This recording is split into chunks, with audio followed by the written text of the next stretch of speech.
Welcome, everyone. We are back with another live watch party. Guys, I have a really special guest today. I am so thrilled and honored to be joined with Mark from Let's Be Water. Say hi, Mark.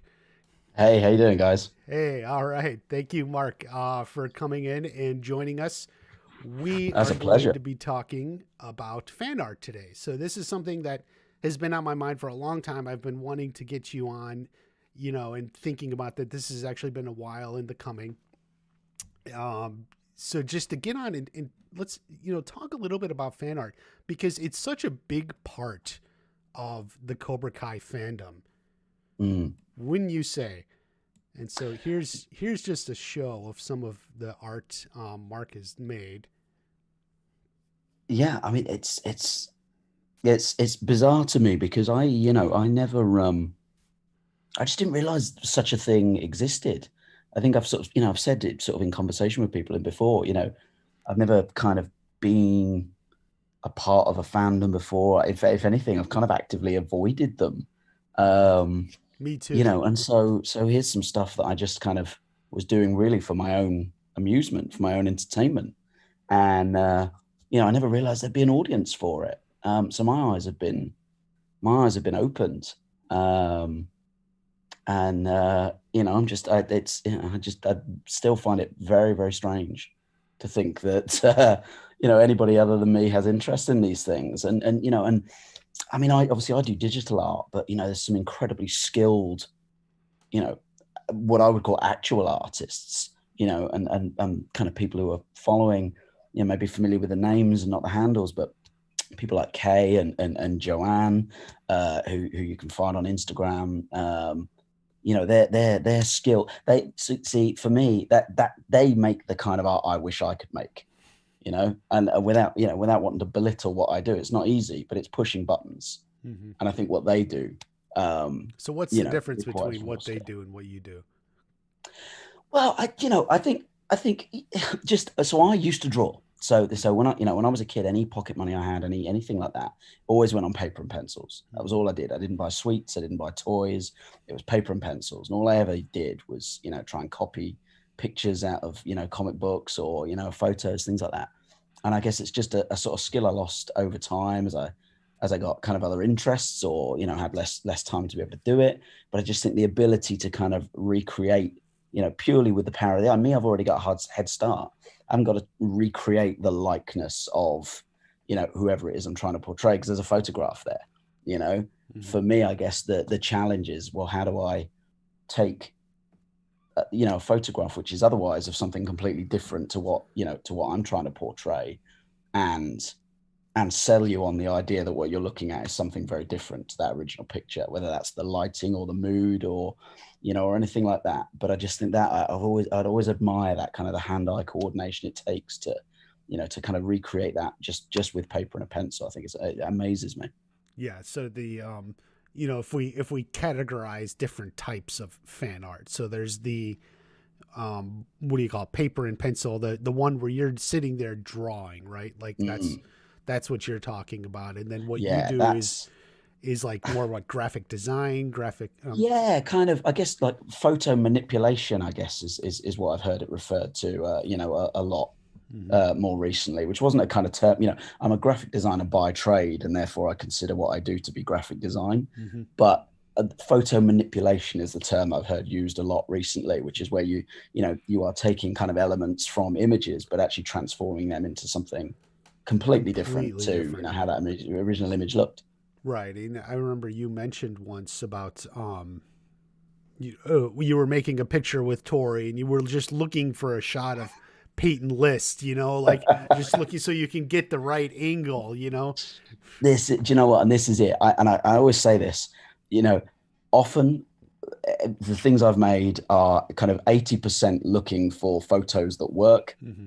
and 20% doing something with them, Right. which isn't which isn't the best way to sell what I do. But honestly, the trick is in finding the right photography. Right. That's when you find those images either that suit the idea that you had in mind, or you know you see a particular expression or a particular kind of focal point in the angle of the way the person's looking at that photo, it kind of sparks an idea of what else they might be looking at, and what you could then sort of do to manipulate it. But yeah, that one in particular, I still wake up in a cold sweat about that. Took forever. Took forever. Is it more helpful if they have just tons of pictures, or is it maybe easier if there's a fewer pictures available? Like Peyton List is someone, there's so many pictures of her out there. Yeah. It's like finding the one you're looking for. And that's it. It's like, I struggle to choose from a menu in a restaurant. Mm-hmm. If there's too many options available, I'll just peruse it for ages. But particularly with somebody like Peyton, there's a huge amount of imagery of her available, Mm-hmm. but very little of that you could use to portray Tori. Mm-hmm. And kind of therein lies the challenge. And I think, and I can't remember the name of the show that I found that eventual picture from, but I think she's poolside, maybe, from memory. It was a little while ago now. But of course, so she's not modeling, she doesn't have the makeup on, and so the look Mm-hmm. was far more kind of suited to what I needed to use it for. So it was, not only was it kind of the right angle, it was sort of side facing, almost looking back over the shoulder, but it had the kind of muted sort of appearance to it that would fit the Tory character that I was trying to create. So yeah, you see a lot of pictures. So let me ask you then: is when you see Ralph, since he hasn't aged in 30 years, is it easy? I can take a picture of him when he was 50 and a picture of him when he was 20, and it's all the same. Absolutely, and I think I embarrassed myself to that effect just a couple of weeks ago. I think it was when John Hurwitz was wishing him a happy birthday. Mm-hmm. And it was strange because rather than using a photograph of him in the post, he'd used a screenshot of a photograph of him in the post. And just out of kind of pure giddy excitement that we might be seeing something new, I wondered whether it might be a kind of an upcoming season 4 promotional shot. And it wasn't. It was from season 1. Mm-hmm. And I think if it had been of any other character, that would have been blatantly apparent. But with Ralph, absolutely not. Just in your own opinion, like what is like, what makes good fan art? Like something that just stands out. I mean, other than technical skill, but what would makes good fan art?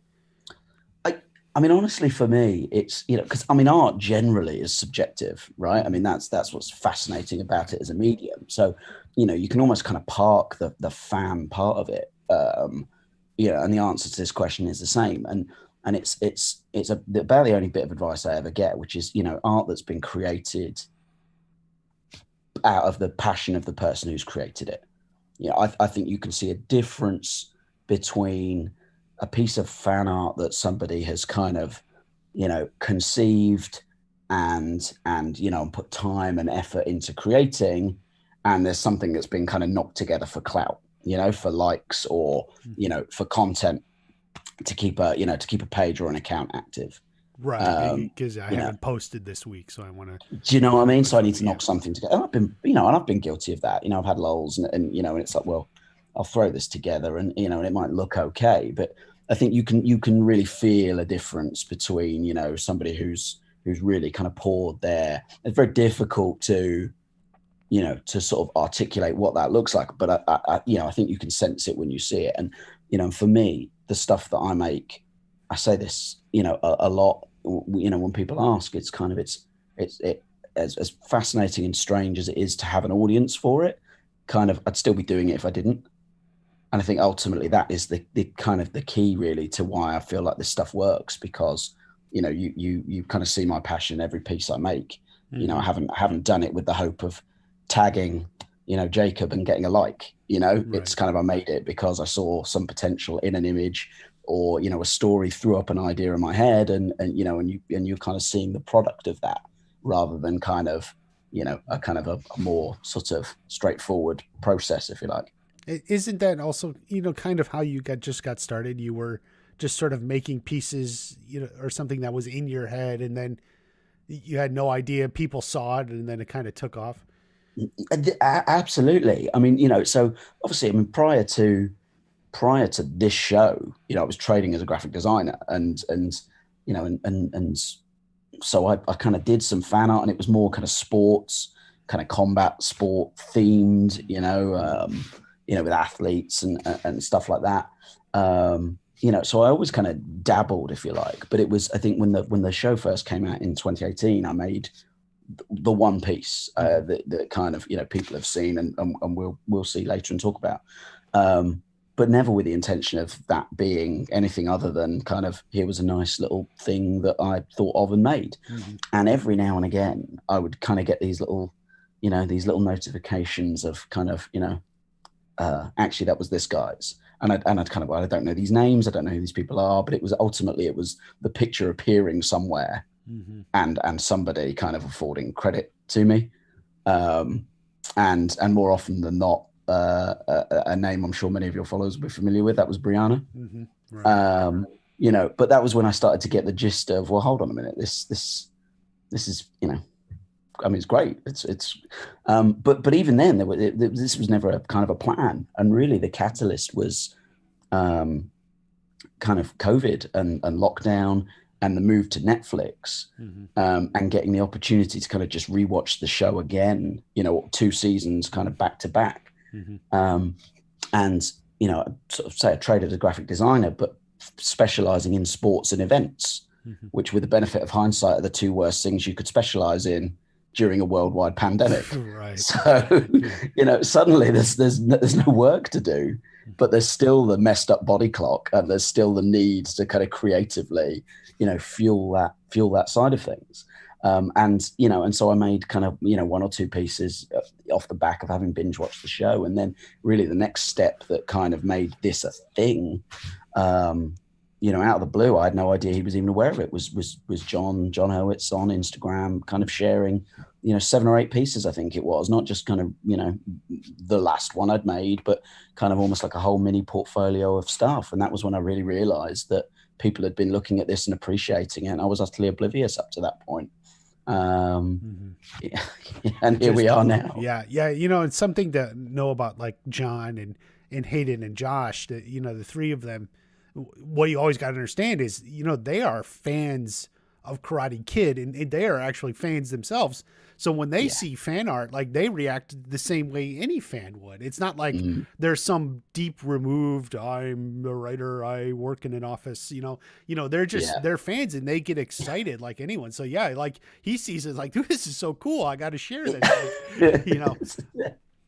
And you're absolutely spot on. I think that is what makes this community, totally unique, because you just don't get that, or certainly I haven't seen it or experienced it or felt it, anywhere else. And absolutely. And just to know again that you are kind of connecting on that level, mm-hmm. It is great motivation to carry on and want to do more of it, which is in contrast a bit, I guess, to what I said earlier. It's this stuff is never done with the intention of kind of, pleasing or appealing to anybody, but it certainly doesn't hurt to know that they're looking at it and like it and enjoy it.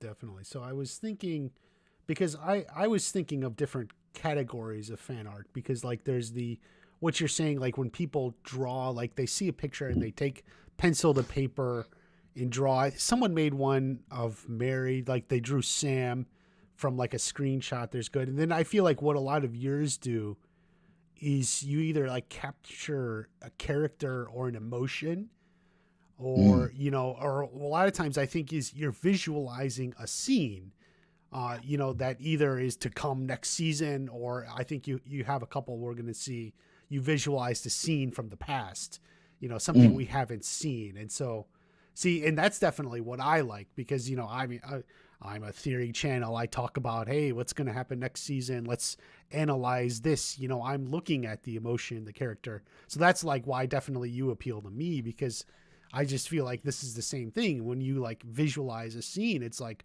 wow, I can see that. Like that's exactly what I'm thinking. Yeah.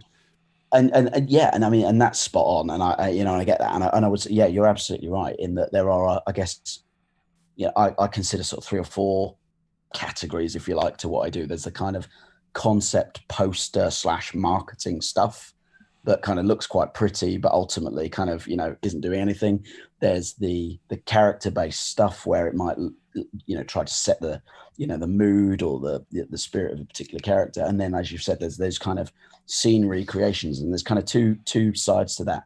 There's the speculative stuff. There's the, what would this look like? What, do we think this might happen? And if it does, here's how it could appear.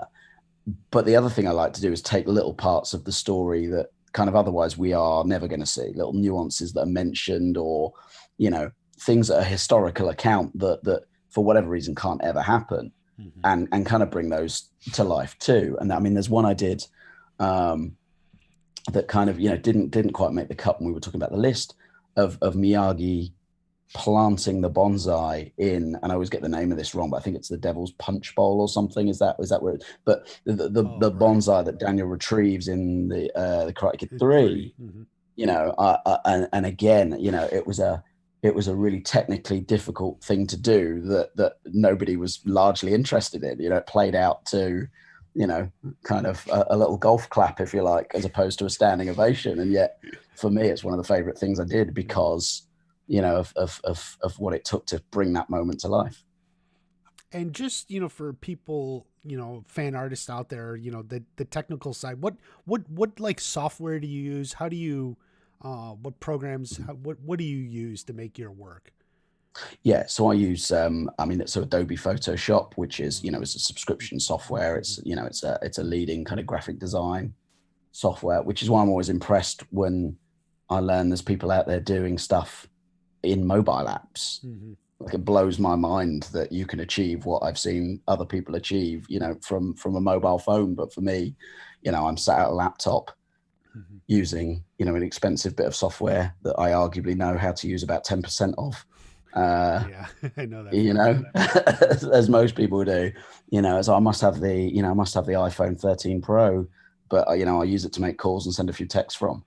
Like, how many people are utilizing it to its full potential? And I feel a bit like that. I know obviously I follow a lot of digital artists in other, in sports and, in film and things like that. And whilst I'm always kind of, humbled to hear people's kind of opinions of what I do. I know there's levels to this, Right. and I've still got a lot of places to go and explore within that, Yeah. I mean, and something like, I've never been an artist myself in any way, but something, it's like when I run this channel, almost from the beginning, I've been in, making little pictures and stuff for my videos. A lot of times it's for a joke, or I'm trying to, point something out or something, and I just use paint.net, which is free software from Microsoft, yeah. but it does, I know how to use it, and it does what I need to know. And it's sort of like, I would think a lesson is like, boy, you don't need any artistic skill, like, because I am the least artist you'll ever see. But and I get into this just because I have something in my head, and a lot of times it doesn't actually come out the way I'm envisioning because I don't have the skill for that. But for what I can do, it gets the point across, it hits the joke, it whatever.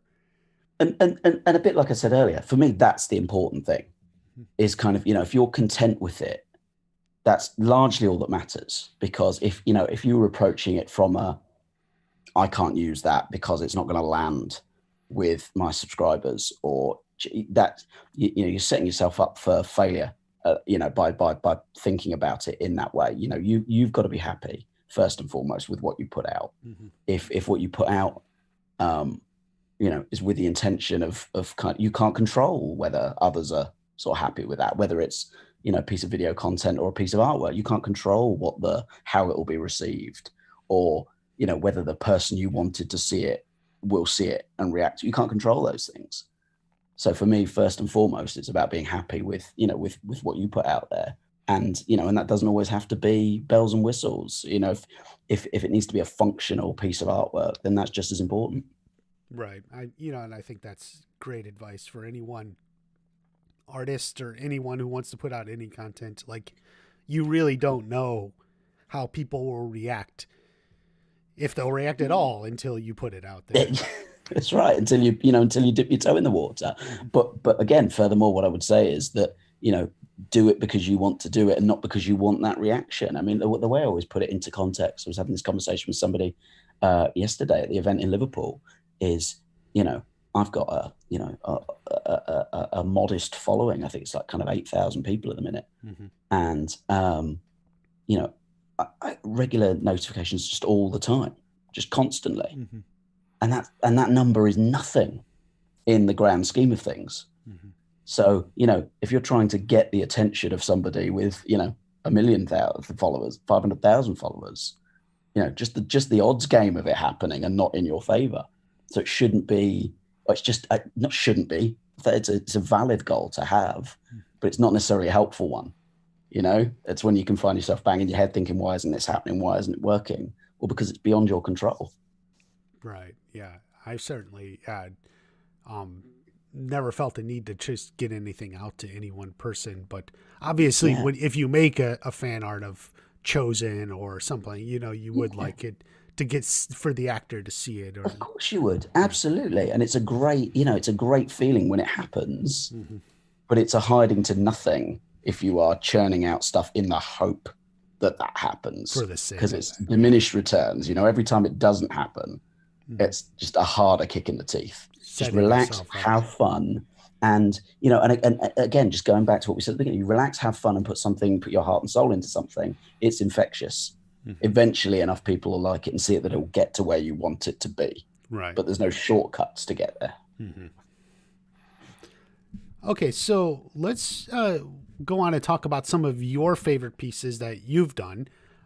So you've made a top 10 list, and we're going to count down. So this is going to be Mark from Let's Be Water, his top 10 of his own creation. So let's go. So at number 10, I don't know if you have titles for these, but we're going to go ahead. And No, here not is, really. I mean, normally summarize them with a quote of some sort, but that doesn't always work. right. So here is 10. Um, this piece. So this is the hawk. So this is what we're Yeah. looking at. So this is, obviously this is the heart and soul of this is that shot Mhm. that had everybody talking from the season 3 trailer. Right. This Who's on is him when looking down at Brooks. who we didn't know at the time, did we? And that was it. Speculation was A rife. lot of You know, speculation. Yeah, people were I thinking remember Kyler Kyler was a because favorite. yeah. In fact, I don't know if anyone that I remember predicted it correctly. No, and I certainly didn't, because my theory was it wasn't a person at all. Hmm. The way those kind of blows were landing down, Hmm. I was like, well, actually, this is murder. I thought it was just kind of aggression on a training dummy, or so just a moment of kind of for me, what I thought we were seeing was that moment where kind of Hawk took over, Hmm. and Eli was left behind. Hmm. And I guess that really was kind of what I was doing here. I got it sort of that whole being shot, downwards, shooting up, it kind of gave off kind of like almost like King Kong vibes, of this kind of, beastly figure. Um, And he's and over that the idea. school. I like that King Kong. Like Yeah, well, this is, it's that yeah, vibe translates to the that picture. nobody at Yeah. West Valley is safe. Now Mhm. this monster, now this Hawk persona has taken over. Mhm. Kind of nobody, West Valley is safe, and that was kind of the thought process. But what is kind of also going on here, which I'd forgotten I'd done, until somebody pointed it out to me. Like, I do so much of this that often I forget little things that I've dropped in there. Mhm. Is if you look in I guess what is Hawk's right hand, This one. he's got Dimitri in there, Oh um wow. Yeah. kind of clutch it, because that was the Right. feud, wasn't it, coming out of the Yeah. Right coming out of there. the school fight. And it's hard to see, Mhm. obviously, in Mhm. low res, and and you have to Mhm. zoom in. Like, I knew it was there, and I gave myself a little clever pat on the back for it. But yes, you've got, but again, talking about the whole photo manipulation thing, when you zoom in, you can kind of quite clearly see that that's actually Miguel's body. Yeah, because I it's like wanted a the red. flailing It's a arm. I red wanted that sweatshirt. idea of him Yeah. kind of, flailing his arms and screaming for help. Hmm. But, there's just not a photo of Gianni doing that. So you've got kind of Miguel's body there, suggesting that kind of, help me. Hmm. But yeah, the idea is that kind of Hawk has just swooped down and, and clutched Dimitri. Dimitri. And it's going to make him pay for the embarrassment in the school fight. Of course, how much more we know now, but that was certainly where my head was at the start of this. So this was before season 3 came out. Yeah, this was Okay. off the back of the trailer, and just that kind of, if you like, that shot that had everybody talking of, who's taking this beating, and and just look at what's happened to little old Eli. Right. Yeah, it's a great shot. Little tidbit that I know, that this shot of West Valley from the outside, they actually used the same shot twice. They used the Oh, same really? shot in season 2, episode 10, when they're going to the Okay. school, and then they used it again in season 3, episode 1. If you Did they? actually look, it's Fantastic. literally the same exact shot in both episodes. Excellent. Something I've noticed, because I noticed the little things about See, I'm learning the things about my editing. own, Yeah. learning things about my own pictures here. But yeah, that's great. I guess my take was, West Valley just has a very rigid routine. Everyone stands in the same spot. Yeah, very formal kind of entry process. Cobra Kai Wisdom, finding the Easter eggs is one of the best parts of Let Be Water Work. Yeah, Oh, absolutely. thank you. Appreciate that. Yeah, definitely. There's a lot of love for you in the chat here. Thank you, everyone. Okay. I'm a bit of a caveman with technology, so I can't see any of it. So I'm not ignoring any of you. I'll go back and look at it afterwards. But thank you, everyone. Okay. Let's go ahead. Then we'll move to number 9 here. Okay. So let's see. Number 9. This was Checkmate. Okay. You called this one. Yeah, and yeah, I think this. What can I explain about this one? I think this was all in the, this was just one minor little detail, and it was how else can we kind of portray that momentum shift? From, I can't even remember exactly when I made this one. It wouldn't have been. I don't know. This was before season 3. There was kind of a tipping point. Maybe it was the end of season 2, and it was the idea that Kreese had taken over the dojo. Maybe at the end of season 2, I can't remember the exact timings of this, but it was just this idea of how else could you, other than picturing the two dojos squaring off, like how else could you imagine that that power change, that momentum shift? And I like just Kreese really is methodical, idea. like it makes you think chess, in a way. Yeah. Like, he's putting and I positions. think that was absolutely it. That kind of, for all the kind of strike first, strike hard, no mercy stuff. Actually, the guy behind it is a very cold and calculated figure. And so yeah, this just made perfect sense to me as a kind of cute little idea. Yeah. And again, I like it's at a distance it's hard to see, but of course you zoom in and you've got the kind of the Miyagi-Do headband. The headband, yeah. I was the falling. I was just looking at that right it's there. Kind of like arguably what you've zoomed in on there would have been more than adequate to tell the story I was trying to tell here. But I just like the idea of having kind of this big bad Martin, and the cigar is not real. The cigar's added in, which zoomed in like this you can probably just about make out, but it that wasn't there in the original photo. So again, just to bring that character through a little bit more, just those little added touches, to make you look and think, yeah, this is Kreese I'm looking at. Right, definitely. Kreese, yeah. I mean, again, it's not even Martin. That should be obvious at this stage. So his head is added in after the event. I'll tell you, I'm not good enough to know that. Well, there you go. And so this is the thing: is like it's kind of, I suppose you kind of know the tricks behind it, and you feel like that's obvious. But I guess for me, ultimately, the game is that it's not. I don't want anybody looking at that knowing that that's cigar. Well, I mean, I'm giving away the secrets here, but maybe the next fun challenge won't be the Easter eggs. It'll be trying to look at where I've kind of stitched the things together, and seeing if you can figure out what you're looking at is real and what isn't. Definitely, if you're for some reason, this back here makes me think it's a slot machine. I don't know why. Like he's in Vegas. Yeah, I can't even. Do you know what? And I genuinely don't remember if that was part of the original stock photo, or whether there was something going on in the background that I just wanted to replace with something nonsense. I genuinely don't remember. But it's certainly got a mood to it, hasn't it? It's dark, it's dingy, and then you've just got that light in the foreground with the, with the key. And this just started as like a generic stock photo. Completely. I dare say you could, I don't know what my search history, honest to goodness, the obscure kind of search terms I have to cook up to try and Find find something. an image that looks like the one I need to use for a particular project. Again, that's what I said, 80% image sourcing. Yeah. And this might have been checkmate, this might have been chess player, this might have been chess victory. I mean, goodness knows how many Yeah. terms we'd have gone through to try and get to a point where I found something like this. Yeah, I've done the same thing. Sometimes when I want a particular sound effect, I have like a sound in my head, and it's like, okay, computer beeping buzz knee, like I'm trying to describe it, and I'm searching through all these sounds. Like that's just You can insanity. drive, and you can drive yourself crazy, Yeah. can't you? It can be quicksand. Mm-hmm. The amount of time I've lost to image searching is Mm-hmm. criminal.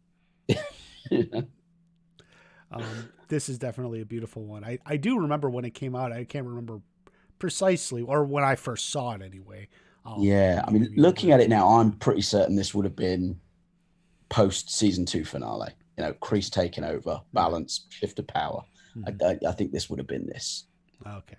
Because again, I'm always it's kind of, this would never have just been a Kreese edit. It would have looked very, if this was just a character piece about Kreese, Mm-hmm. this is not what I'd have done. This is like an This was telling a emotion, story. right? Like it, like Yeah, we said, this isn't like a scene that happened, but it's like it's conveying the emotion and the yeah. feeling of that end of season 2, Kreese taking over. This is it, and particularly the way, like, Marty will use a prop, like, and I think there's endless scenes in season 3 where he's in the dojo where, like, the cigar is almost an extension of his character in the way he's, Yeah. whether it's that he's kind of, I don't know, cigar smoking etiquette, or whether it's like the cutting off the end of it or what have you. So you could just imagine him, couldn't you, at chess, using that motion of knocking over the, the king or what have you Yeah. as a means of just illustrating what it is that he's telling you. So I Right. felt like it fit and worked from that perspective too. Mm-hmm. Okay, so we'll move on to number 8, I guess. So number Yeah, it's 8, number 8. and here we are. Fantastic.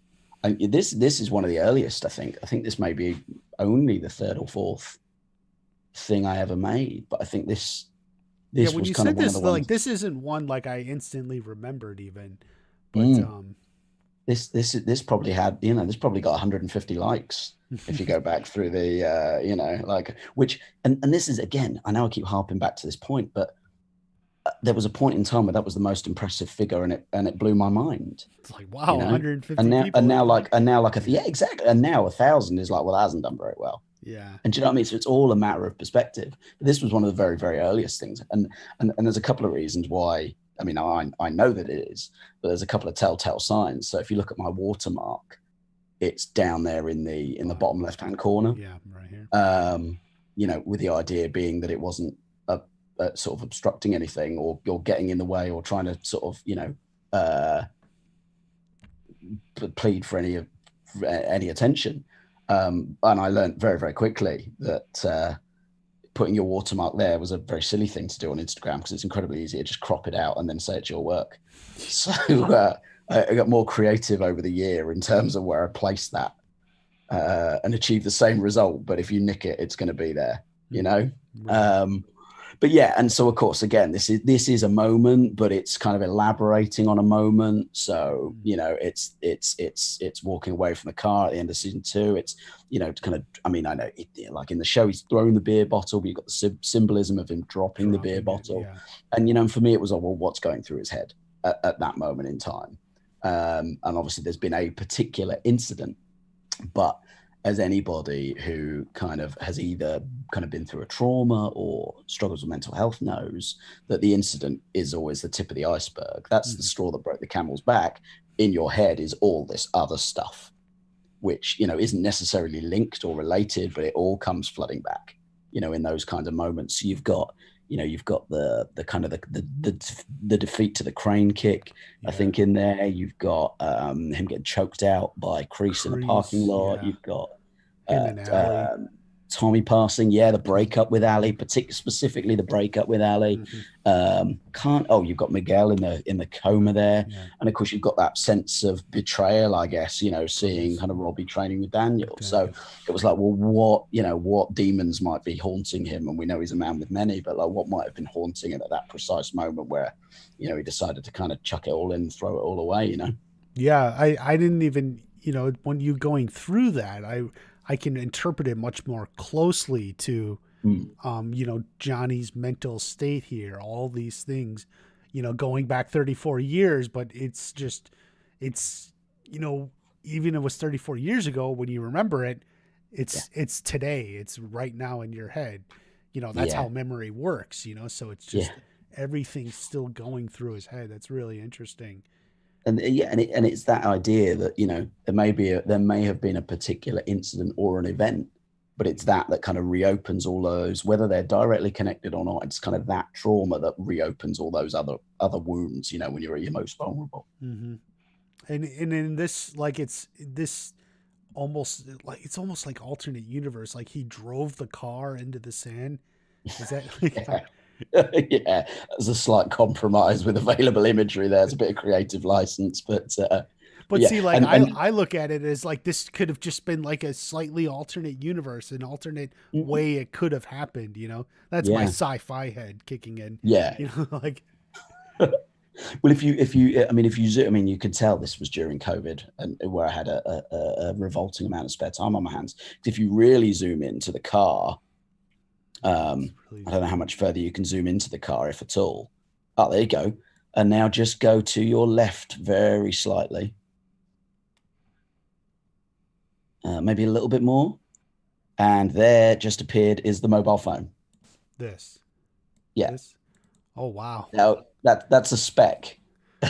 That's a speck when you're looking at the whole thing there. Yeah. But for me, that was kind of just an important little element that needed to be included in this in this moment. And here's Allie trying to get in There you contact go. with him. And he's left it far behind. Yeah, that's such an interesting, nice detail. Yes. But again, you zoom back out, you've no idea that's there. Right. So Which begs the question why I spend time doing it. But I do. yeah, you wouldn't know. It just looks like something on the beach there, but It's it. mm-hmm. Yeah, dropping the beer bottle. Yeah, I definitely like it, and I think it really, shows that mental state. I really like that. Yeah. Definitely. Yeah, because this isn't so. I think the shot of Johnny. It's two shots of Johnny. Mm-hmm. So the kind of the body, the torso, I think is walking away from the LaRusso dealership in season 1 where the car's been totaled. Mm-hmm. And he walks out and I think he's dropped the bonsai. I think that's what the hand is doing. Mm-hmm. I'm pretty sure that's the shot. But of course, the expression wasn't right. I think he had the beard and stuff like that. Right. So, I had to kind of find another sort of headshot that had that similar kind of haunted quality to it. Stitch them all together. It's Yeah, almost it, like exactly. And this is I'm giving away, the something, magician's revealing the tricks here, but Oh, Brianna 25 is here. She said one of my faves. The colors are incredible. Thank you. Yeah. Is there extra color work? I assume this is very different than, well, obviously, like the body and stuff. You run it through filters, or yeah, but not kind of not. There's an intent to that, and and if you look back through, the Hawk one's interesting because that's actually quite vibrant for me. But you'll notice a lot of what I do is very, there's a lot of kind of bright pinks and purples in there. But actually, the other bits that we've looked at thus far and will continue to look at they're quite muted, really, the color palettes, and of course. That photo of Johnny is in broad daylight, or certainly the body shot is in broad daylight. It's a well lit, beautifully taken photograph. Whereas, I've had to try and match it to that kind of sunset, that more orangey kind of lighting. Otherwise you drop it in there, it doesn't work. You look at it, and the trick is revealed straight away. So there's a lot of kind of time goes into the blending of all of these elements. Mm-hmm. It's all right finding the kind of component parts, but you've then got to kind of, play with them to get them to a point where, and one of the big bugbears for me with the, there's one of Stingray, so it would have been the season 2 promotional character photos, was that they appeared to have been taken in the dark. They're for people who are familiar with the shots I'm talking about, you've got kind of, the profile shots, you've got the kind of this area is lit, but actually everybody else is just in darkness, which made them very, very difficult to do anything with, from my point of view. That wasn't the intention of who took them or the marketing team. But I'm sitting there going, come on, guys, give me a break. Give me Think of something I can work with.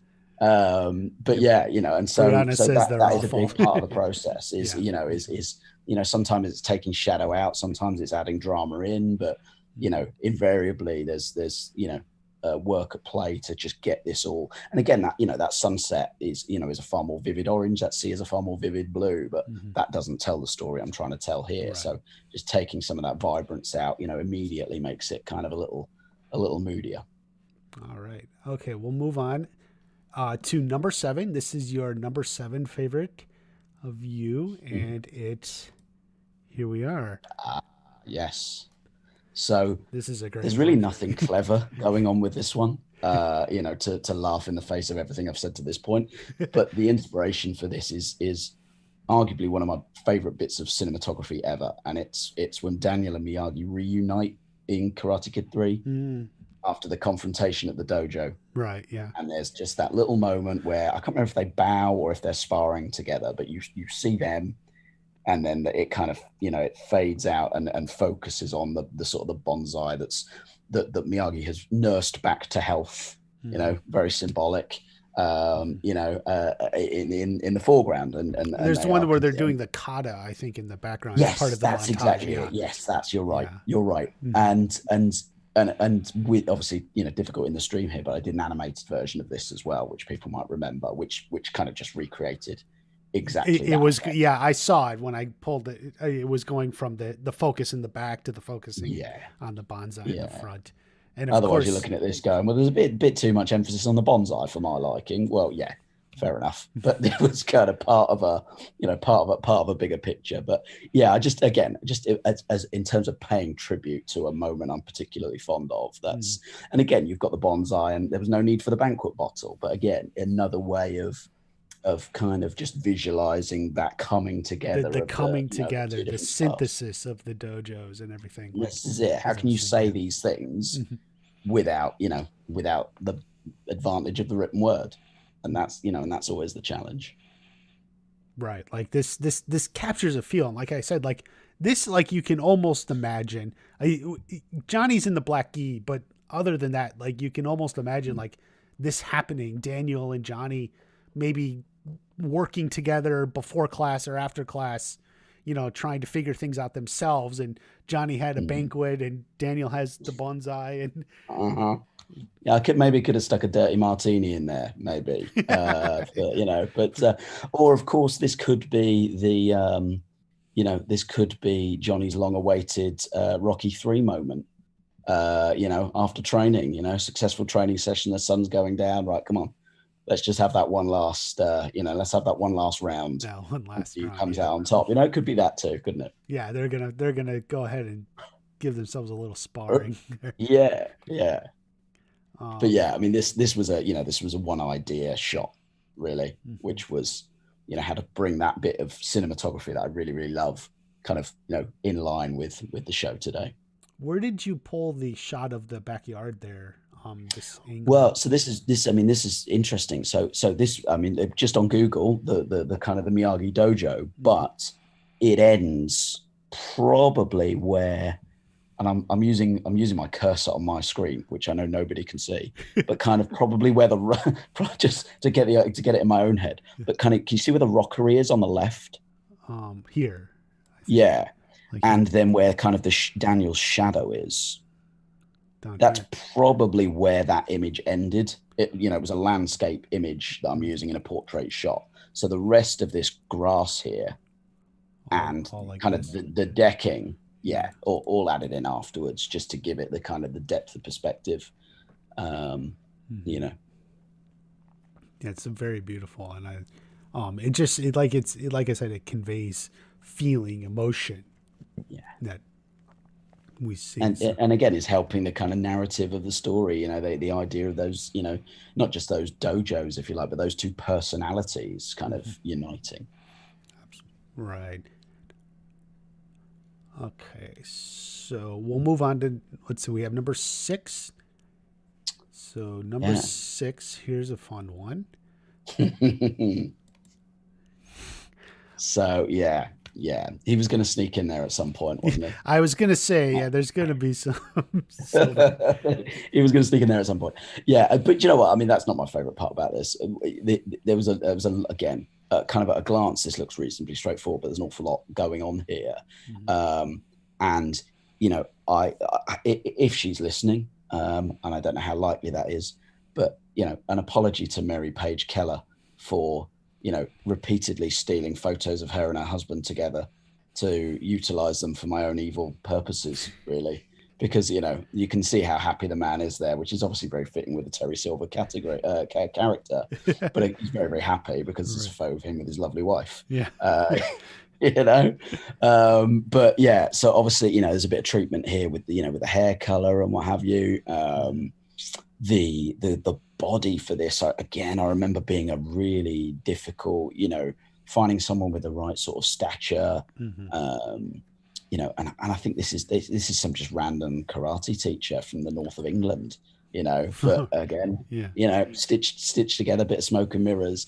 The tricky bit here was with Robbie. So this photo is, if there's one thing that jars me now when I look at it, I just wish I'd found a photo of him with a more kind of current hair, if you like. This is obviously the season. No, this would be season 2. Two hair, yeah.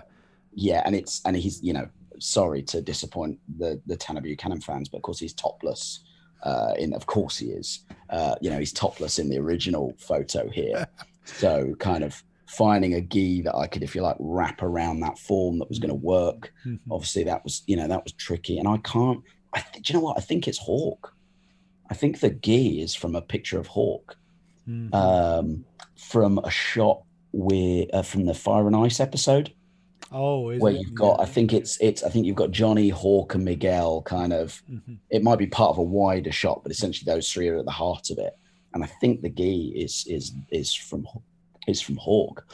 But if I'm honest with you, the reason this exists is not for any of those reasons. It's because one particular evening I had absolutely far too much time on my hands, and spent it recreating the wooden man. Mhm. Kind of. So this Yeah. thing that's sort of almost anonymous, really, in the foreground, but I spent loads of time on it, and for with no real purpose in mind. And so it's cropped up in a few things now because it was like, oh, I'm going to find a reason to do something with that at some point. And with events playing out as they did, what more appropriate way than to have Robbie learning the Quicksilver method? Right. And we can see this coming in season 4. This wooden man will return. It's got to, isn't it?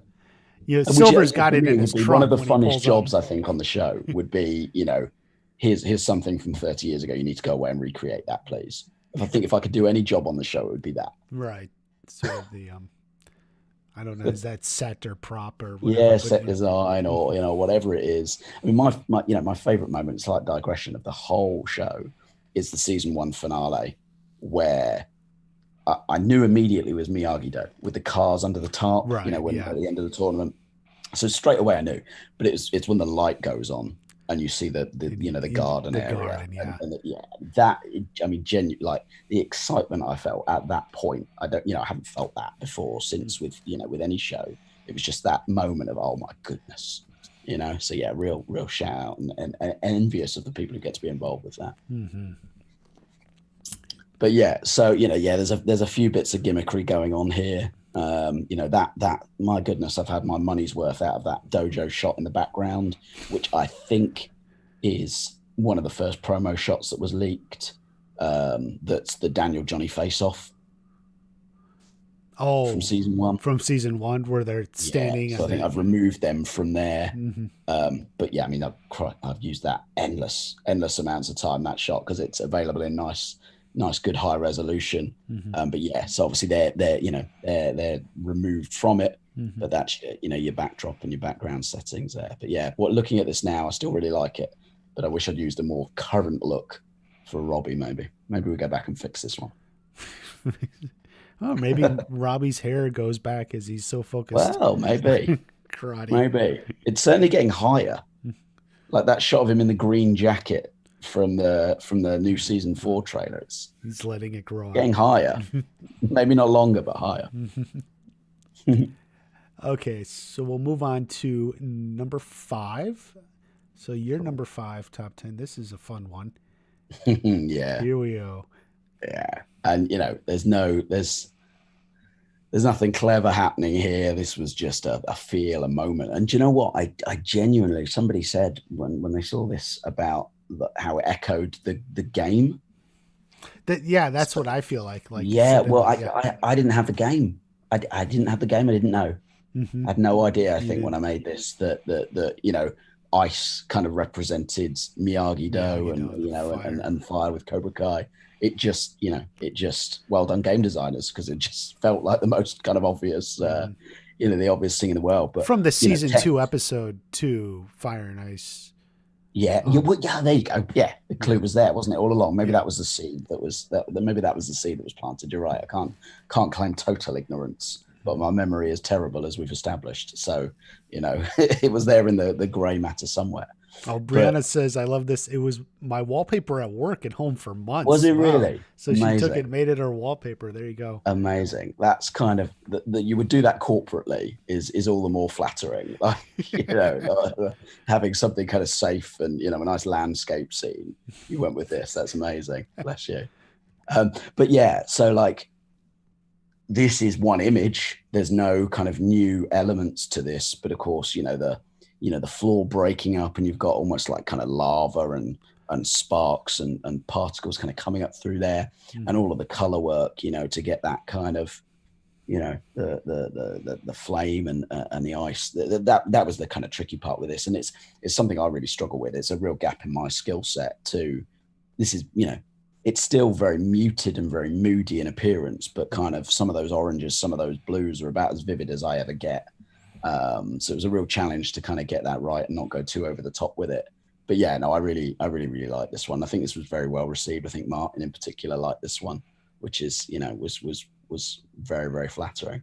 Yeah. But yeah, Yeah. You take the scene from the show and you just sort of really add the emotional context. It's like such an epic battle that, like, yeah, the yes, floor is splitting up and it's like a battle of between gods, how you would imagine. absolutely, and that's exactly it, isn't it? It's taking. I mean, this is a moment, and you've all seen this moment, but actually, kind of, what does it mean contextually? What's it's just adding sort of further depth to that story, isn't it? And bringing all of that kind of emotional content to light. Mm-hmm. But yeah, so yeah, I had a lot of fun with this one. Yeah, really just pulling out the emotion from the scene. Yeah. Yeah, and I think that's it. I think whatever I make, whether it's a scene reenactment, whether it's a scene reimagining, whether it's a scene prediction, whether it's a poster, whether it's a character piece, that's exactly what I'm trying to do, is tell a story. Not just show you a couple of edited photos for the sake of it. That's always the aim. Right. And like what I was saying at the beginning, that's what I always connect to most, where there's a story there, Yeah. Obviously I'm amazed at the artist who can take like a picture of Sam Mary Mauser and just copy it with a pencil sketch or something. It's Yes, amazing. incredible. Like for me, I like the story where there's something, there's an emotion, there's something that to grasp onto, because, and for people who watch this channel, that's kind of what I focus on in my own videos and stuff. Yeah, indeed. That theory is often bred out of the behaviors we've seen, and therefore the likely behaviors to come and things like that. Right. Daniel just saved Johnny's life. It was an epic face-off between these two. That's what Brianna said. For sure. Thank you.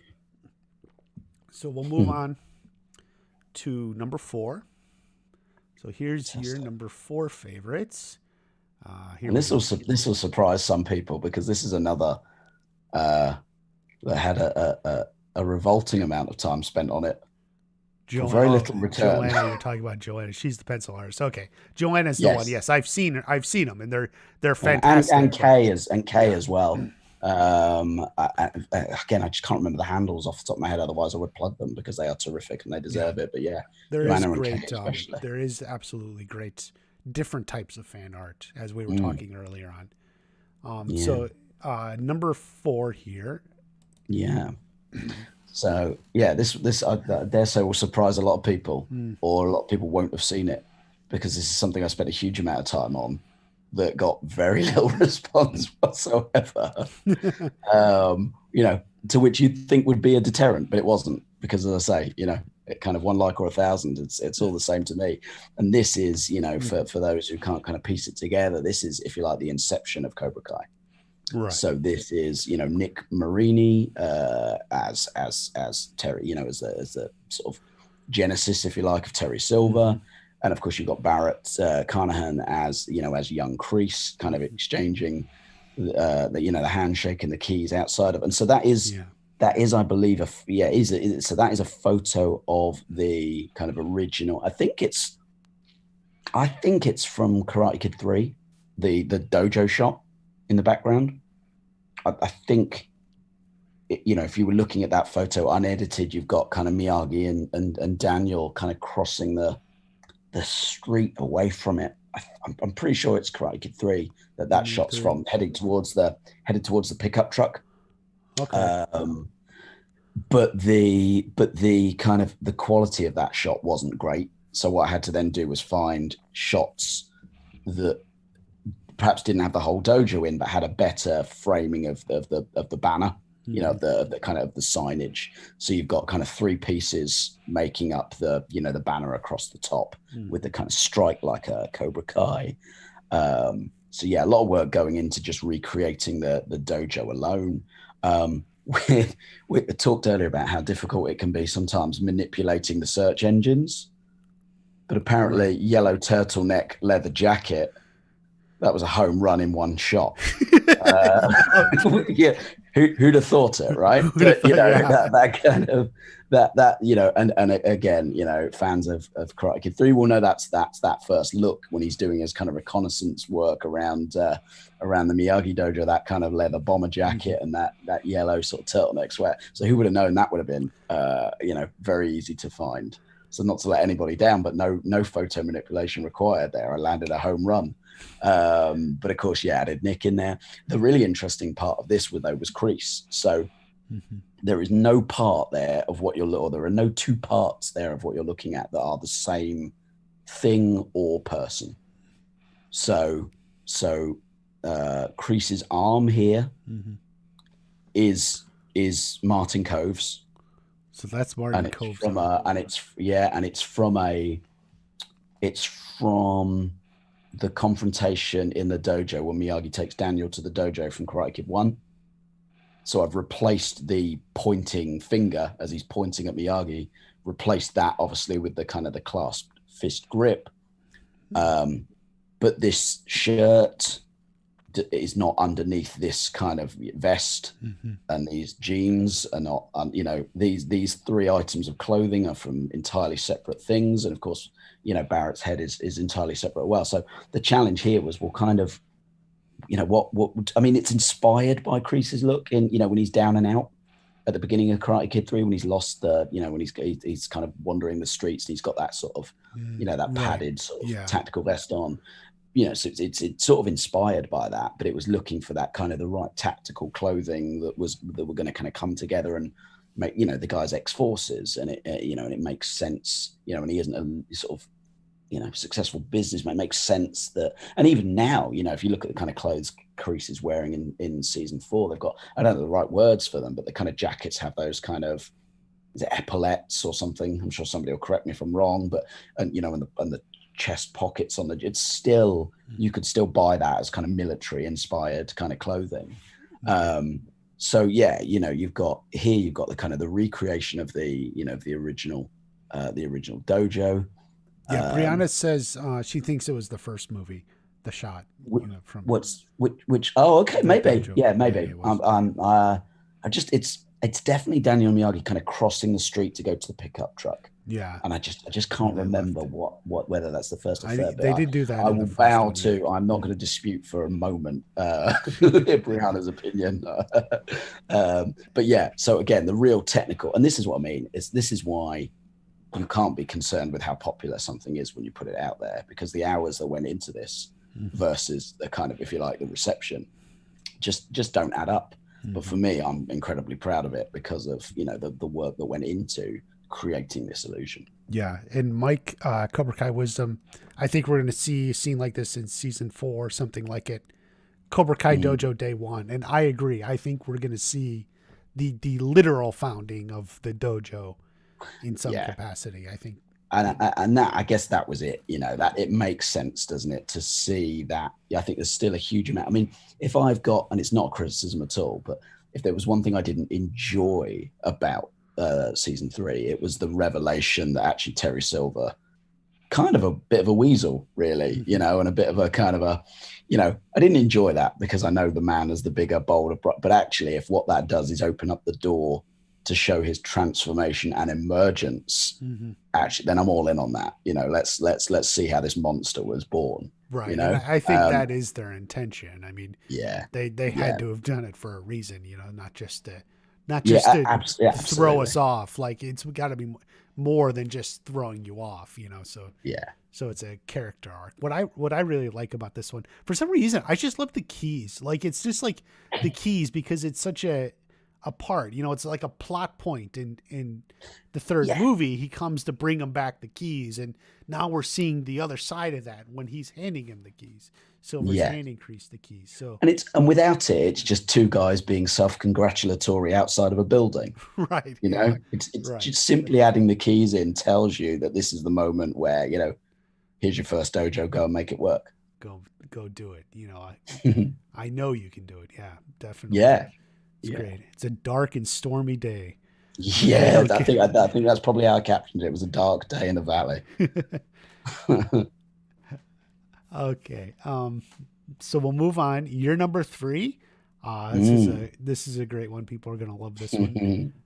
So good. I forgot about it in the original list. Yeah, in the original list, but we're putting it in here at number 3. I love it. This is so yeah. This is kind of, and this really was born out of the letters from Miyagi. So season 3 and the whole kind of, Samantha makes me feel like I'm her Tanmay. That line ultimately kind of, was the fuel for this idea. But it was, well, how do you kind of then visualize that involve, in a way that just simply can't happen. They can't bring Pat in and shoot a few scenes. Right. They could maybe use a double and, and things like that. And there's ways in which it could happen, but how do you sort of visualize that? But and more so than the Tanmay line, but the Daniel welcomed me into his family, made me feel part of his family. Well, how do you visualize that in a way that can't be achieved without Pat? And there's kind of a reason this ended up the way that it did, in that the kind of the constituent parts, it was really, really difficult to kind of get those looking like they belonged together. I think the shot of Daniel is from the premiere of the Karate Kid with Jaden Smith. Oh, really? I'm pretty sure he's on the red carpet with Jaden Smith. I think that's that shot. And like we said earlier with Ralph Macchio, whether he was 60 or 20, it could have been from Thursday. Don't know. Yeah, impossible to say. But I'm pretty sure that, because I needed it to be, and if Brianna's in the chat, she'll back this up. I did my research on this. I needed to know what was a viable age for Daniel to be at the point in time of this. The whole Daniel 39th birthday is very deliberate, because this photo needed to be at a particular timestamp. It needed to be before Anthony. And the reason it needed to be before Anthony is because I'd found this picture of Courtney and this isn't a young Mary Mauser. I think this shot is possibly from her, The Big Bang Theory, I think. Again, long time ago now. And I don't keep the elements for reference, but I'm pretty sure this is from The Big Bang Theory. Courtney? So that's another little girl altogether. And it might not be. I might be completely wrong, but it's obviously it's Brianna another little says girl. Kelly Gibbs for Sam. Was it Kelly Gibbs? Yeah, I think it very probably was. Yeah, that name rings a bell. But of course, different features, different face shapes. So, there's a bit of business going on there to try and kind of, make that a young Mary, Mm-hmm. and thank goodness for having access to pictures of a young Mary, to kind of make this whole work.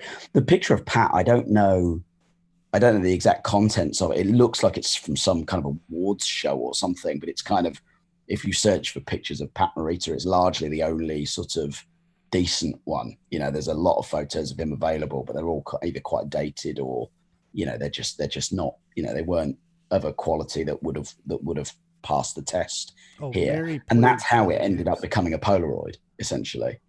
So you can see you've got kind of this kind of blue line that runs down it. It's kind of a texture, if you like, that's softened everything beneath it to just kind of, create that blend and, and take out some of the, so to create detail, very often I'm removing detail, if that makes sense. Because if I kind of left in detail from the original images, these compositions just wouldn't work. One fit. So it's kind of how this became. And of course, then, it's like, well, why would it just be a Polaroid? So I can't rest at that. So you've got this kind of this suggestion that Courtney's or that Amanda is, looking back on it fondly in the, in the Miyagi. You could almost imagine this as a cutaway. The moment didn't need it, but as Kumiko was reading the letters to Daniel, you could almost imagine this as a cutaway. So what's going on back in the valley, and maybe Amanda's reminiscing of a similar thing, potentially. It was kind of that feel really that I was going for. Right. Absolutely. But for me it was kind of just this is my favorite of those moments that we can kind of arguably never see brought to life. Right. And when I was talking about the scenes, whether it's something from the future or the past, this is like something from their backstory that you absolutely, Daniel had in that 39th birthday, Amanda was pregnant with Anthony, Mr. Miyagi was there. So it's like, we know this happened. And it's like, yes, if John Hurwitz came in and said, yeah, this is canon, like you would believe it, like it could bleed. And that's what I love, And that's the aim is kind of showing you that stuff that, that happened, but you may never see through any other means, Right. I mean, as good a job, we were looking at the Cobra Kai shot a minute ago, and as good a job as Nick and Barrett did in those prequel kind of scenes, in those, in those flashback scenes, I remember making the suggestion that kind of if Netflix threw that Irishman money at Cobra Kai, just imagine what you could recreate and show with that de-aging technology, right. With all of the original cast members reunited, until they decide to do that, I'll just keep getting clever about it. There you go. Christian points out it's like Pat is doing the crane kick. And it is. He is, yeah. In the original photo, that's exactly what he's doing. So, but in mine, he's putting his arms around his loved ones. Yeah. But yeah, you're absolutely right. It's like a family exactly photo. What's going on. He's doing So, but it definitely evokes that, and it has the great feel, And I think even the background is even the background of the photo, not the dojo background, but even the background of the photo is just a screen grab of the country club. Right. The Encino Hills Country Club, is it? Whatever the country club is. Even that is a screenshot from the season 3 finale, the party. It was just a kind of an establishing shot with guests. And it's like, it's stuff like that kind of just doesn't matter in the grand scheme of things. Like, you wouldn't know it wasn't, and who cares if it is. But for me, from the integrity of what I'm trying to achieve, it's important that those elements are right, and it wasn't just some random kind of, because it could have been, right? He didn't necessarily have his 39th birthday at the country club. But it's in universe. It adds a level of kind of integrity to the whole thing. Right. And you think, of course, Daniel would celebrate his birthday at the country club, and it's it's December 18th, so it's right before Christmas, so they're decorated. Yeah, so you got the festive decorations, yeah. It's very in universe. It feels right. And and then she's looking at it in the dojo, like you said, she's there reminiscing at the same time. She just sent Sam home, right? So we can actually plug this right in to the episode because she There comes you to go. Miyagi. Anthony's waiting in the car. She sent Sam home, and now she's sitting there thinking back to this. How did we get Yeah. here? And then so we're like we can plug that right into the episode. There you go, guys.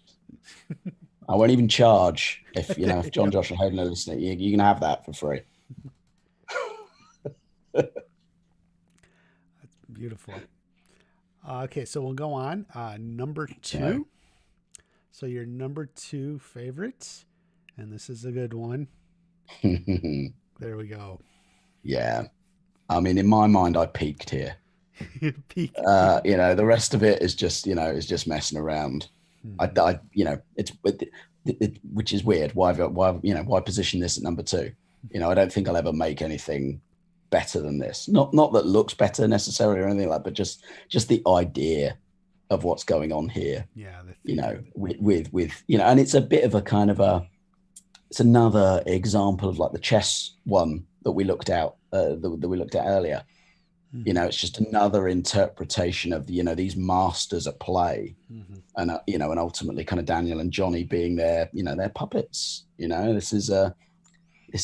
are kind of carrying out the kind of the teachings, if you like, of their instructors, and yeah, I mean it kind of sort of tells itself, but I don't know where the idea of state, like the kind of the cardboard box, the idea of it being some kind of mocked up scenery in which this Punch and Judy show might take place in, with a sort of maybe just like painted at the back there with you can just kind of make out Pat Johnson. It's the original photograph Right, used. right. But yeah, I mean, this was, and to be honest, I mean, this was very, very early in me kind of doing anything of this, and I'd like to think if I did it today, it would be kind of arguably even slicker than this, but really, really hard at the time to try and find a decent usable photo of Crease from that era. And that this may be too. I think the head and the gi are separate. I think I had to stitch two together because I just couldn't find the right thing. I found the right expression, but it didn't have enough torso visible, if you like, Right. to have him at that sort of height and At that position. height, right. So I needed another body shot to the obviously the puppet hands for both Crease and Miyagi were. I think I got lucky with Crease. I think that works. I think you'd believe that was Crease's hands. Those big sort of thick fingers. Right. And then the second one was far more diminutive and sort of fitting of, you can use any hand, any hand with it. But again, you can see those fingers are more slender, they're more diminutive. And again, I felt like they were a better fit for Pat and Miyagi. The bit about this that breaks my heart to tell anybody, but I will, is talk about struggling to find decent usable photography. And so Miyagi's body here is actually that of a British stand-up comedian. You'll have to Google him kind of after this. But a guy called Harry Hill, Harry Hill. yeah. So for those who aren't familiar, kind of he has quite a unique appearance in that he wears kind of like a black suit, but with very oversized kind of white sort of aeroplane collared shirts. Mm-hmm. And you go back and kind of look at Mr. Miyagi's attire during the tournament, and kind of the one thing that stands out is the amount of collar on display. He looks very snappy, but he's wearing a very of the time kind of collar, I think. And so I really feel like the knowledge of that takes this down a notch or two. But that's my big guilty secret with this one, is that Mr. Miyagi is actually British stand-up comedian Harry Hill. And anybody who Googles that afterwards will see exactly what I'm talking about. But again, that's the lengths you have to go to, I think, to tell these stories from time to time. And the trick, again, is making sure you don't know. Mm-hmm. Right. It's you blend it so well. I mean, it's so great, and there's just so many details. Like the All Valley back here, it's Miyagi Crease. Like this is the real fight between the puppet masters, and and then this is like the show. It's the display. This is where we're watching, right? The Yeah. audience, you know? Yes. Yeah, exactly. Right. Our focus is on the puppets, but actually, what you've got is these two stronger characters operating on another level entirely. I just remember liking like it you got the puppet hands, like the way he's holding the foot up, like it looks right, you know? Yeah. Like Yeah. he's got it positioned correctly for the crane kick, and he's got it Yeah. positioned right for Johnny. Yeah. And I think there's probably a bit of rotation. I don't think I did anything particularly with the hands themselves, but you're right, getting them in the right position so it was viable. That, like if you look at kind of Miyagi's index finger, it's kind of cocked, Mm-hmm. and I think that's the one. You'd have to get him really close to look at it, but kind of that's the one that, if you like, looks as though it's plausibly controlling that crane kicked leg.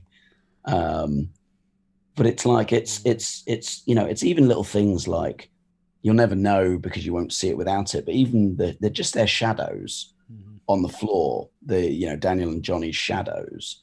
It just adds kind of a level of plot. Like, without them, you can tell that's two people cut out and stuck on top. Right. Do you know what I mean? It's just those little, for Yeah, me, I'm it's those getting little that. touches which are important. It's the stuff that otherwise is quite inconsequential to the overall story, but it's those touches that make it work. Mm-hmm. I really like, it's like even over here at the side, it says Cobra Kai never dies. Mm. You even have it like it's in the thing. Yes, yeah, You in the yeah, and I think that though, you've just zoomed in on something that that was one idea too many. This doesn't need that. it doesn't need that. Yeah. And that's why you can kind of, there's clues to my earlier stuff, Mm-hmm. because that was kind of back when I would want to throw too much to be clever, and show you I really knew. I'd throw too many kind of ideas sometimes, and if I ever get this printed, that'll be gone. Because yeah, I guess if it's a puppet scene, then this Yeah, isn't needed, right? But it's I right, like exactly. the oh, I think I it's kind of thought maybe it was carved into the table or something right.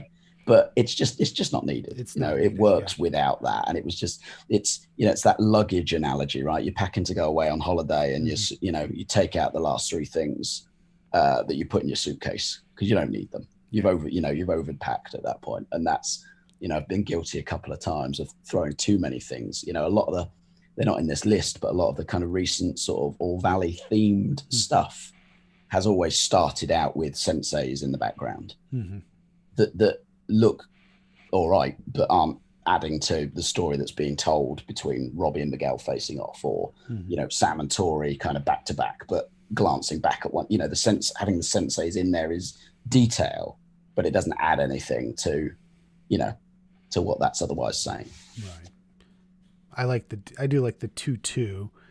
It's Yeah. that feels almost reminiscent of the opening of the series when the Yes. flashback.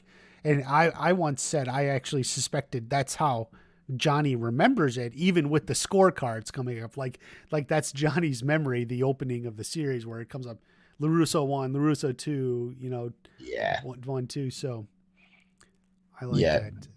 Um, some people apparently know who Harry Hill is. Ali Kinchin, Harry Hill. Are you Oh, do they? kidding? Oh, Yeah. there you go. Oh, there you go. Love Yeah. Harry Yeah, the Hill. Brits know. And Perfect and for those choice people, as a this picture is stand-in. now forever ruined. Yeah. So, so that is the Puppet Masters. Yeah. Very beautiful. Mm. Maybe there'll be an update with Terry Silver and Daniel or something That'd be something, wouldn't it?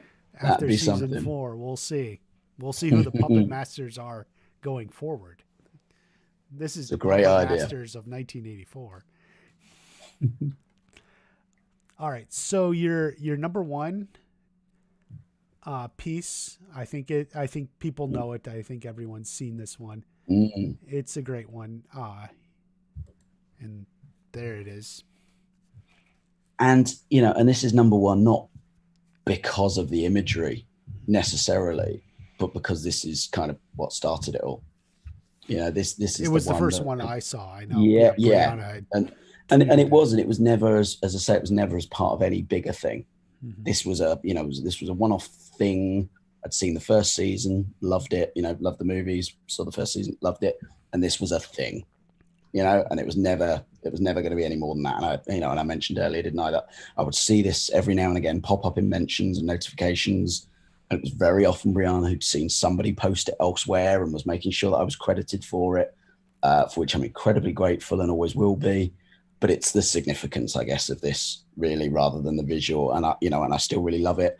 What if I've got, if I've got one regret with this, it's that it was created because it was a one-off, because it was just a thing. Mm-hmm. This wasn't created for print, nor would it have ever been kind of printed or sold. But like if you zoom into this, you'll see that it's a really, it's a low res picture of Crease that's been blown up. Crease in particular, if you go into it really close, you'll see it's quite grainy, and it's a piece I like so much that I wish I knew some of the techniques I know now when I made it then, which is what, 4 years ago? Yeah, 4 years ago, which is incredible to think about. Because I think if I did this again today, it would be, it would be something that, every creator has that feeling. I look back at my old videos and they're so different than how I do now, just because I've learned more, I take more time, I know more tricks, to get stuff down. It's like everyone grows so much, and you look back at your early work, the stuff that started you out, so to speak, but like, you're like, oh, I would have done this and that. But then, it's like they always say, well, I don't know, like, let it be. I think sometimes if you want to go back and redo it, no. And I think, and that's it. And I don't think I will ever touch it again. It's just, it's like, if this is forever kind of the legacy of all of the stuff that I maybe go on to do, then, I'll always look at it and go and be extra critical of it because of that, I think. Mm-hmm. But yeah, this is, as I say, this was the story of, of Daniel and Johnny, with, just alluding again to kind of their backgrounds and their teachings. And yeah, it's the significance of this that, set me on the right path, if you like. Mm-hmm. And we are now what, kind of, approaching sort of a year and 150 pieces on from this little thing that was never meant to be anything. It's incredible. Yeah, the first time I saw it, I think Brianna posted it, and she's like, I'm gonna repost this every time I see it. But I don't even think we knew you had made it yet at that point, because I think she's again, one day I'm gonna find who made this. No watermark, naivety again. Who's interested in this? This is just something I did for me. Why would I need to strap my name on it? Never dreamed that anybody would see it, much less, really get behind it in the way that everybody has. I like the depth, it just really draws you in. The Johnny and Daniel standing in front of Johnny and Daniel, it's the perspective. Perspective is something that I really use a lot. To try and create. It's a flat image. So how do you create depth to it? Mm-hmm. And and it would have been very easy to have had those two wider apart so that they weren't obstructing the 1984 versions, but by having them just overlap and just eclipse slightly, it creates that sense that one is further behind the other, and that's a kind of trick I use a lot. Yeah, it's so wonderful. And then up to the present day picture, so it's like, what, they're in here 4 times each. Yeah, I guess so. You've got the kind of the stances, that key moment, and then you've got just the passive and the and the attacking, the aggressive. Mm-hmm. And then of course the senseis, still the puppet masters. Mm-hmm. They really do go together. And then the Cobra Kai in the background there. Yeah, and and that's it. And I think and even the shot, just Miyagi with the headband, that was there were lots of shots I could use, but that was always going to be the one, just because it just brought that through. And this is, this is the other thing. It's like, nothing is, this sounds boastful, and I don't mean it to, but nothing in any of my pictures is an accident, mm-hmm. for better or for worse. If you see something, I kind of meant it to be there. It's very deliberate. Absolutely. Yeah, it's calculated, and it's torture sometimes, wanting to do it and sometimes not being able to. But whatever you can see, mm-hmm. it was always meant to be there. I think, it's starting with this and going on. It has just contributed so much to the fandom. I mean, there's just so much. Well, here, I'm just going to go back through 2, 3. I mean, all of these pieces. And as we say to people, it's no reason. Don't hold yourself back. Just make it for yourself. Yeah, absolutely. And then, Dive in and make the content you want to make. And mhm. trust me, you put your heart into it, it gets to where you want it to be. It does. It finds its way. And you um, don't have the pressure sitting on your shoulders of, you know, okay. They love it in the chat too. Just everyone's remembers that. thank you so much, guys. I really, really appreciate it. I look forward to going and reading all of that back through, and I'll try and pick up and respond where I possibly can. All Sorry for right. being very, very bad with technology. Thank you, Mark Kerr from Let's Be Water. I do have links to his Instagram in the description, everyone. I'm Amazing. sure many of you already follow him, but yeah, Let's Be Water on Instagram and Twitter. He just puts out, there's a ton more we haven't even seen. Wait, that's not it. There we go. 150 pieces all in total, 150 guys. So pieces and there'll be occasionally something other for you there. stuff. So, um, this has been wonderful. Thank you, Mark. Um, It's been an absolute pleasure. Thank you ever so maybe much. I we'll really, come really back. appreciate it. We'll talk about some season 4 fan art or something Let's in do the it. future. Let's We'll do it. see on the other side of season 4. Yeah, that'd be great. So thank you, everyone. Take care. We'll see you